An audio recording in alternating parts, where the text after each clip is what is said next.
जो आगे के श्लोक्स हैं वो डिस्कस करने वाले हैं। तो हमने टॉप 8 श्लोक्स जो हैं समाधि पाद के वो ऑलरेडी कंप्लीट कर लिए हैं। आज हम स्टार्ट करेंगे 9th श्लोक से, जो कि है हमारा शब्द ज्ञानानुपाति वस्तु शून्यो विकल्पः, यानी कि शब्द से उत्पन्न ज्ञान यहाँ पे हो रहा है और वस्तु यानी कि परसीव करने के लिए कोई चीज़ हमारे पास है नहीं। तो शब्द ज्ञानानुपाति वस्तु शून्यो विकल्प, मतलब जो ज्ञान शब्द से उत्पन्न होता है और वहाँ पे वस्तु जो है वो शून्य है, मतलब कोई वस्तु वहाँ या कोई रियलिटी वहाँ पे है नहीं, उसको हम कहते हैं विकल्प। और verbal written information which is followed by knowledge devoid of reality is imagination। तो वो हमारी क्या है, विकल्प कहलाती है। इमेजिनेशन मतलब वहाँ पे सिर्फ हम पढ़ के या सुन के उन चीज़ों को इमेजिन करते हैं और उसका ज्ञान लेते हैं, दैट इज़ विकल्प। और in other language you can say that where verbal knowledge और devoid of perceivable reality is the cause of verbal misconception, that is our वृत्ति विकल्पा। नेक्स्ट श्लोक इज फॉर निद्रा, दैट इज अभाव प्रत्यय अवलंबना वृत्ति निद्रा। मीन्स जो ऐसी वृत्ति है जो अभाव का अवलंबन कराती है, यानी कि अभाव को फील कराती है, दैट इज़ निद्रा। कि हमको पता होता है कि हम सो रहे हैं, हम सो के उठते हैं तो हमें पता होता है कि हम सो रहे थे तो मुझे कुछ नहीं पता, या हम ऐसा बोलते हैं ना कि हम सो रहे थे मुझे नहीं पता क्या हुआ। तो वो अभाव जो है वहाँ पे उसका हमें ज्ञान करा रही है, वो निद्रा जो है वो वृत्ति है हमारे। तो void based mental modification of mind is deep sleep. In other language, vritti which realizes the absence of objective awareness means जो भी ऐसी वृत्ति जो हमको ऑब्जेक्टिव अवेयरनेस से एब्सेंट कराती है, यानी कि हमारी जो सराउंडिंग है, हम जब सोते हैं तो हमको नहीं पता होता हमारी सराउंडिंग में क्या है कैसा है, तो वो ऑब्जेक्टिव अवेयरनेस वहाँ पे क्या होती है, एब्सेंट होती है। वो रियलाइजेशन जो है वो आपकी निद्रा वृत्ति है। फिर लास्ट हमारी 5वीं जो वृत्ति है वो है हमारी स्मृति, दैट इज़ मेमोरी।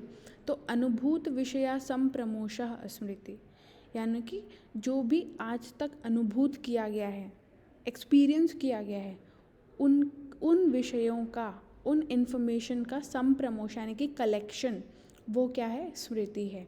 तो जो भी एक्सपीरियंस आपके हुए हैं, जिन भी चीज़ों के लिए, जिन भी विषयों के एक्सपीरियंस है, उनका जो कलेक्शन या कलेक्टेड डाटा है वो हमारी स्मृति है। और we can say that perceived object are not forgotten and through impressions they come back to consciousness is memory. मतलब जो भी चीज़ें हमने परसीव की और उनको नहीं भूली जा सकती, वो अपने समय समय पे हमारी कॉन्शियसनेस में या हमारी ज़रूरत पड़ने पर हमारी कॉन्शियसनेस में आते हैं, वो क्या है, हमारी मेमोरी है। और experience object present in the form of impression, मतलब जो हमारे इम्प्रेशन को बनाती है वो हमारी मेमोरी है। तो द नेक्स्ट इज, अब इन वृत्तियों को कैसे कम किया जाए या ख़त्म किया जाए।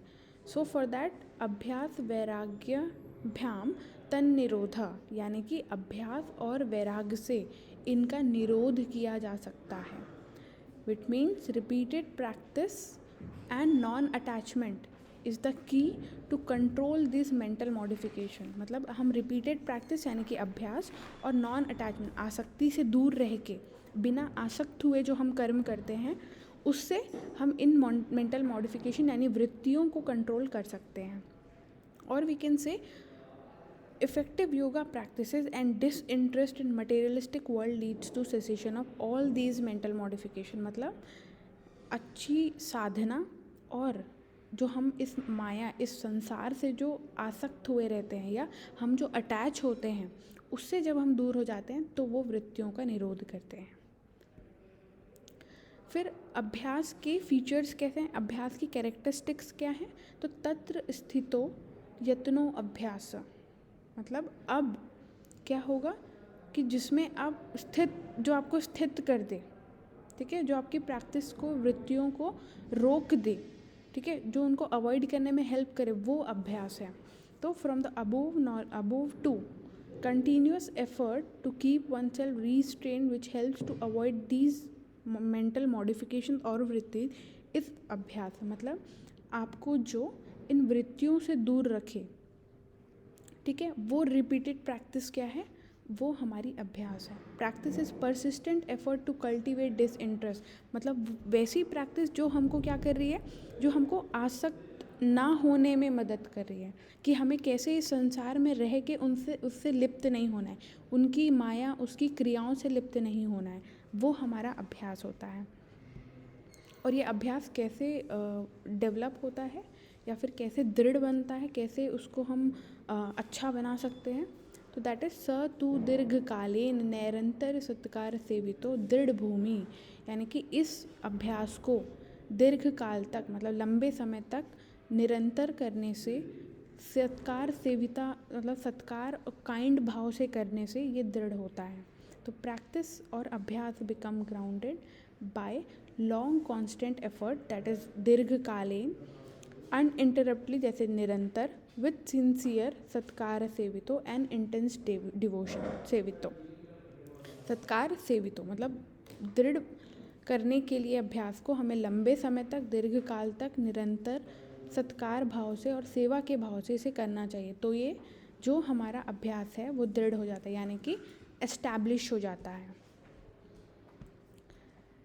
नेक्स्ट इज वैराग्य की बात करते हैं। अभ्यास हमने समझ लिया, फीचर समझ लिए, कैसे ये दृढ़ होता है ये हमने समझ लिया।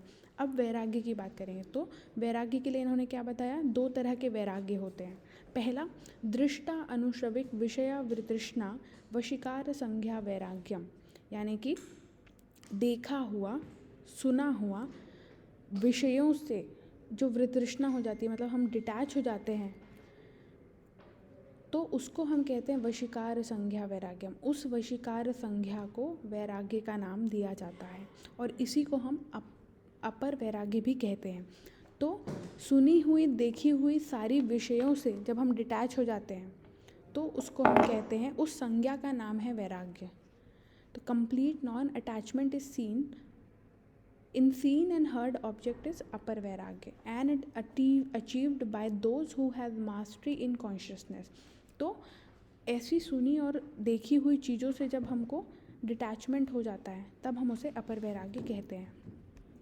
फिर वो दूसरा वैराग्य कौन सा है, तो दूसरा वैराग्य हमारा है पर वैराग्य। तो तत्परम पुरुष ख्यातो गुण वैतृष्णयाम, यानी कि अब वो दूसरा जो वैराग्य है तत्परम, पर वैराग्य जो है वो क्या है, पुरुष ख्यातो गुण वैतृष्णाम, जब उस मनुष्य को, उस साधक को अपने गुण में भी, जो हमारे 3 गुण हैं रज तम सत्व, उनमें भी वृतृष्णा हो जाती है, मतलब वो गुण भी अब कोई इफेक्ट नहीं दिखा पाते उनको, तब हम कहते हैं उसे पर वैराग्य, मतलब अब वो कंप्लीट डिटैच्ड है। Or we can say when the self is enlightened, one is completely devoid of manifestations of nature. Also, that is par vairagya or extreme detachment. Even the 3 gunas are in neutral state, और this is the state of freedom from desire. मतलब अब सिर्फ materialistic चीज़ों की नहीं, बल्कि वो गुण भी जो अपना एक्शन दिखाते हैं उन पे भी उसने जो है महारत हासिल कर लिया उस साधक ने, तो वो पर वैराग्य जो है कहलाता है। नेक्स्ट इज वितर्क विचार आनंद अस्मिता वितर्क विचार आनंद अस्मिता रूपानुगामात संप्रज्ञात।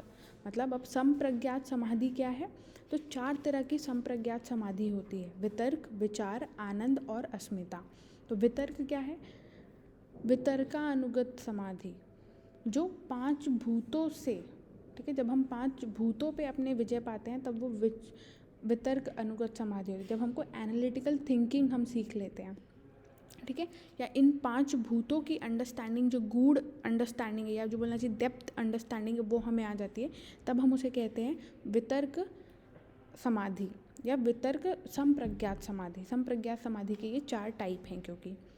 नेक्स्ट, और इनका जो सीक्वेंस है वो यही होता है, वितर्क सबसे पहले आती है, फिर विचार होता है, फिर आनंद, फिर अस्मिता, और जब ये चारों हो जाती है तब हम उसे कहते हैं संप्रज्ञात समाधि का अचीवमेंट हो गया है।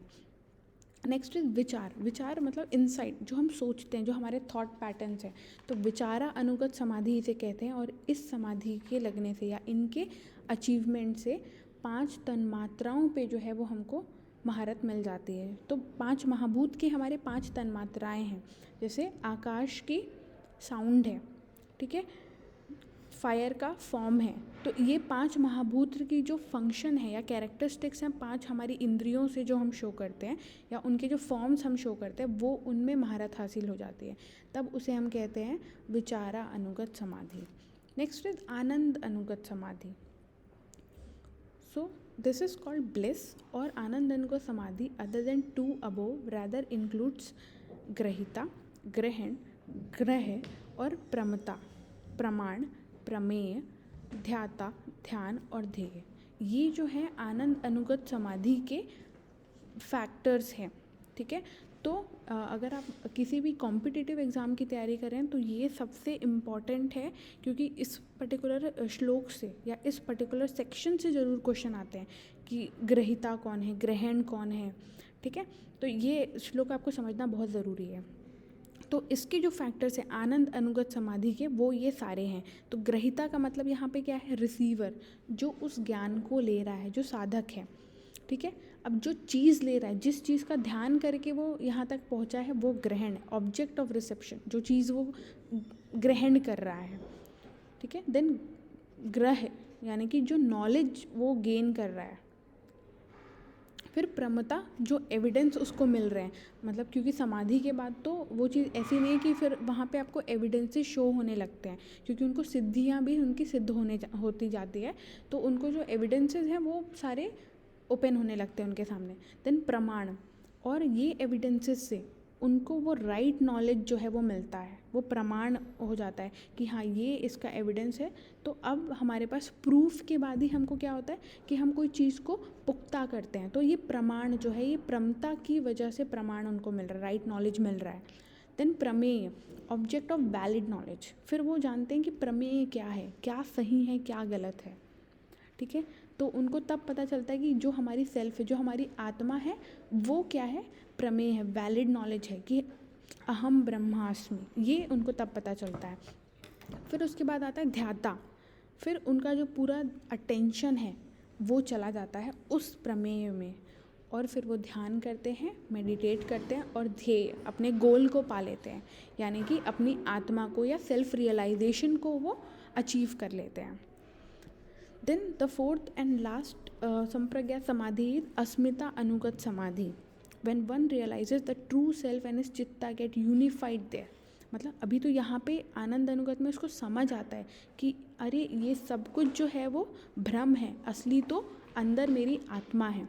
अब इस पर्टिकुलर स्टेट के बाद ये आईनेस जो है वो परसिस्टेंट हो जाता है। यहाँ तो कुछ समय के लिए वो आता है, इम्पल्सिव आता है, यहाँ पे अब वो परसिस्टेंट हो जाता है आईनेस, कि मैं कौन हूँ, ट्रू सेल्फ जो है वो एक्सप्लोर करते हैं हम, और चित्ता क्या होता है, यूनिफाइड हो जाता है। मतलब अब वो अपनी ओरिजिनल स्थिति में जो है वो एस्टैब्लिश हो जाएगा। और ये सारी जो हैं collectively prevents mental modification and this is known as samprajnata samadhi. और ये सारी अवस्थाएं या समाधियाँ जो है वो चारों मिलके हमें उसको संप्रज्ञात समाधि का नाम देते हैं। नेक्स्ट इज दूसरी, अब संप्रज्ञात तो हो गई, दूसरी कौन सी है, अन्य कौन सी है, असंप्रज्ञात। तो विराम प्रत्यय अभ्यास पूर्व संस्कार शेषो अन्य, यानी कि उस समय जब चित्त जो है वो अपने कोई भी मैनिफेस्टेशन, कोई भी इम्प्रेशंस को अब नहीं शो कर रहा है, और वो अभ्यास से जो है अपने सारे संस्कार जो बचे हुए हैं उनको भी क्लियर आउट करने की कोशिश कर रहा है, तब जो समाधि है वो अन्य कहलाती है, यानी कि असंप्रज्ञात समाधि उसको हम कहते हैं।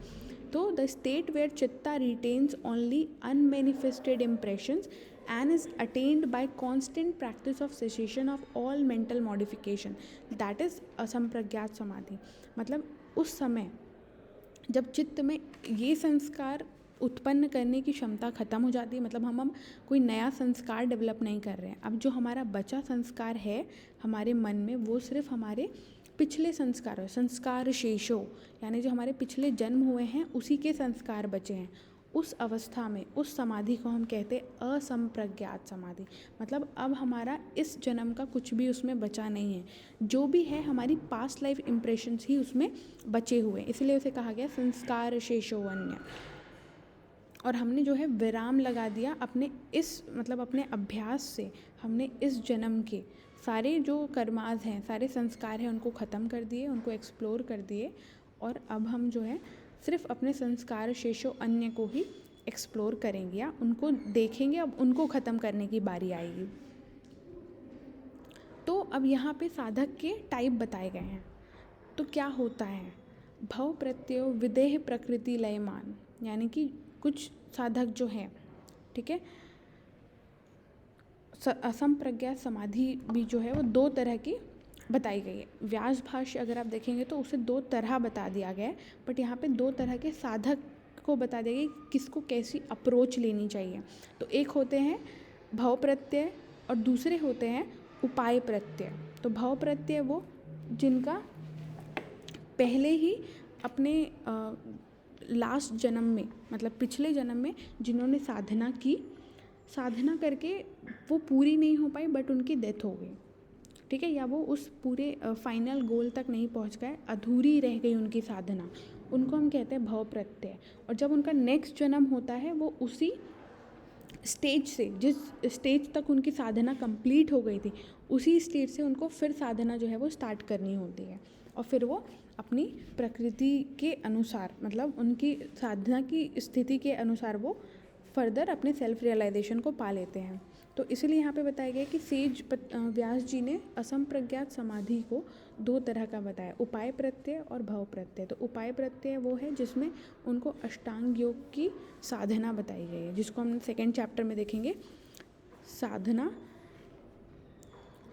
और दूसरा है हमारा भव प्रत्यय, जो हम अभी देखेंगे। तो वेयर भव प्रत्यय संस्कार का यथार्थ ज्ञान जो होता है इस विदेह एंड प्रकृति लय। तो इस समय उस पर्टिकुलर साधक को अपनी संस्कार का पूरा ज्ञान होता है कि हाँ, मेरा पिछले जन्म में मैंने इतना सब कुछ, इतनी साधना मैंने कर ली, और अब उसका वो अधूरा रह जाने की वजह से फिर से जन्म होता है। तो विदेह और प्रकृति लयमान का यहाँ पे मतलब क्या है? विदेह मतलब with the presence of body one is the knower of truth and is completely detach with the worldly things. मतलब अब उसको सब कुछ पता तो है, वो ज्ञाता है, बट और वो अटैच्ड नहीं है अपने संस्कार से, ठीक है, अटैच्ड नहीं है अपनी इस वर्ल्ड से। तो प्रकृति लयमान who diffused into subtle material nature, अब इस विदेह होने के कारण वो प्रकृति में लय हो जाता है। मतलब अब उसको जो प्रकृति का रियल नेचर है, जो ब्रह्म है, सुप्रीम पावर है, वो हमको उसको एक्सप्लोर करने मिलता है उस पर्टिकुलर इंसान को, ठीक है। So the conclusion is those who are diffused into subtle nature and those who is existing in their bodily state that chitta has the content. मतलब ये साधक जो दूसरा जन्म लेते हैं, जो पहले ही साधना कर चुके होते हैं, उनको अंडरस्टैंडिंग है, वो नोअर है अपने ट्रुथ के, उनका क्या होता है, इस बॉडी स्टेट में, अब वाले स्टेट में उनका चित्ता जो है वो इस्टेब्लिश करता है, फिर से साधना करता है और फाइनली वो समाधि को हासिल कर लेता है। अब दूसरे साधक जिनको नहीं करना है तो उनके लिए उपाय क्या है? तो उपाय प्रत्यय जो है, दिस असंप्रज्ञात समाधि इज फॉर उपाय प्रत्यय, ठीक है। तो उपाय प्रत्यय वालों के लिए जिनका साधना सिद्ध नहीं है, उनको क्या करना चाहिए समाधि गेन करने के लिए? तो श्रद्धा वीर्य स्मृति समाधि प्रज्ञापूर्वक इतरेशाम, यानी कि श्रद्धा वीर्य स्मृति समाधि और प्रज्ञा से ये पूर्व, मतलब जो हमारी समाधि है वो लगती है, या उसके लिए ये उपाय बताए गए हैं। तो श्रद्धा इज़ अनकंडीशनल फेथ, वीर इज़ एनर्जी, स्मृति इज़ इंट्रोस्पेक्टिव मेमोरी, समाधि is effortless linkage to the attention और टू द हायर concentration और सुप्रीम, एंड प्रज्ञा is wisdom discrimination of real and profound insight. मतलब हमको सत्य पता होता है। तो यहाँ पे फेथ हमको रखना है, अनकंडीशनल श्रद्धा रखनी है, वीर अपनी पूरी एनर्जी के साथ काम करना है, स्मृति मतलब सेल्फ क्वेश्चनिंग जो है ठीक है, वो सेल्फ एक्सप्लोरेशन वाला इंट्रोस्पेक्टिव मेमोरी उनकी होनी चाहिए। देन समाधि, तो सुप्रीम नॉलेज या लिंकेज वहाँ पे अटेंशन होना ज़रूरी है। और प्रज्ञा यानी कि विजडम, हमको पता होना चाहिए कि क्या सही है, क्या गलत है, क्या रियल है, तो उसका ज्ञान हमें यहाँ पे होता है। सो द नेक्स्ट इज तीव्र संवेगानाम आसन्न, मतलब अब ये जो समाधि है वो जो जैसी साधना करेगा उसको वैसे फल मिलेंगे। अपनी प्रैक्टिस के टाइप्स के अकॉर्डिंग उनको उनकी समाधि जो है वो उस स्पीड से सिद्ध होगी, उस पेस से सिद्ध होगी। अगर कोई माइल्ड या मध्यम कैटेगरी का साधक है तो उसकी जो समाधि की टाइम होगी वो थोड़ी ज़्यादा होगी एज़ कम्पेयर टू जो एक्सट्रीम साधना कर रहा है। तो द निर्बीज समाधि is easily attainable to those who are extremely energetic and those who practice forcefully in a very intense way. Or according to Vyas Bhashya, we can also interpret that one gains samadhi और समाधि लाभ, जिसको हम समाधि का achievement बोलते हैं, और उसके फ्रूट्स यानी समाधि फल quickly with the determined and intense practice. तो यहाँ पे बोला गया है कि जिसका जैसा तीव्र होगा, मतलब जिसकी जैसी गति होगी उसको वैसे फल मिलेगा। तो इसके अकॉर्डिंग 3 तरह के साधक बताए गए हैं, माइल्ड, मॉडरेट और extreme, based on their practice and detachment types. Then हमने पहले देख लिया कि 3 तरह के साधक हैं, फिर उनको ये क्लासीफाई किया गया कि मृदु, मध्य, अधिमात्रा ततो अपि विशेषः, यानी कि as we have seen earlier, practice and its results can be classified into 3 similarly based on time and its again classified as, मतलब अब प्रैक्टिस और उनके रिजल्ट दोनों को ही 3 तरह के बताया गया है। माइल्ड प्रैक्टिशनर्स को माइल्ड अचीवमेंट मिलेगा, मॉडरेट को मॉडरेट, एक्सट्रीम प्रैक्टिशनर या जो बहुत अच्छा साधक है, अधिमात्र साधक है, उसको अधिमात्र फल मिलेंगे। ठीक है, मतलब उसको जल्दी मिलेगा, टाइम से रिलेट किया गया। तो जिसकी जैसी गति होगी साधना की उसको उतना ही जल्दी जो है वो साधना उसकी सिद्ध होगी, ऐसा बताया गया। And some factors like impression of past life, atmosphere of present practice, company and behaviour influences and their intensity. तो इसके अलावा, ये टाइम के अलावा उनके पास्ट लाइफ इम्प्रेशंस, उनका प्रैक्टिस इन्वायरमेंट, एटमॉस्फेयर, उनकी कंपनी, उनका खुद का बिहेवियर, उनकी इंटेंसिटी या उनकी जो एनर्जी है उसको लेके वो कैसा है, वो बताएगा कि उनको कब कितने टाइम में सिद्धि मिलेगी। So hope you like this video. Do like, share and subscribe our channel for more videos. Thanks for watching.